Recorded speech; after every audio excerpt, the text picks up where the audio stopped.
Although no one knew it at the time, the Pittsburgh Steelers' fourth Super Bowl win during the 1979 season marked the end of a dynasty, a team eclipsed by a new decade and faced with the challenge of replenishing a roster rich with future Hall of Famers. The Steelers build their teams through the draft, a philosophy used then as it is used now. Before the last championship run, in the sixth round of the 1979 NFL Draft, Pittsburgh found a defensive back out of Louisville by the name of Dwayne Woodruff. Dwayne would help lead the Steelers into a new age and become the last remaining member of the 70s championship teams by the time of his retirement from the game. Number 49 was one of the most solid players on the club during the 1980s and helped the Steelers bring 2 division titles to the city, earn 4 playoff appearances, and play in the 1984 AFC Championship game. Dwayne finished his career with 37 interceptions. 4 of them were touchdown returns. At the time of his retirement, he was tied for 4th in team history with that number of total interceptions.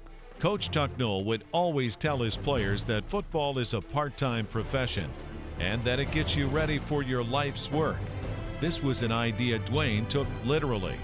During the 1984 season, he began law school and graduated from Duquesne University in 1988. During the day, Dwayne tackled guys on the football field, and at night tackled cases in the courtroom. Always seeking competition, Dwayne felt the courtroom provided a battle similar to what he found on the football field.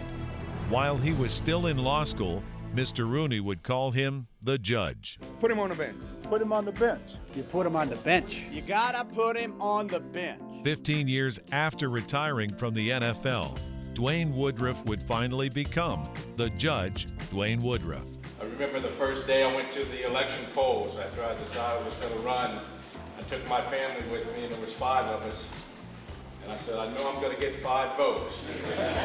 On January 20th, 2006, he took the oath of office in the Family Division of Common Pleas Court in Allegheny County. With an even greater platform to serve his community, Dwayne has used this opportunity to channel what he believes the work of the Lord has in mind for him.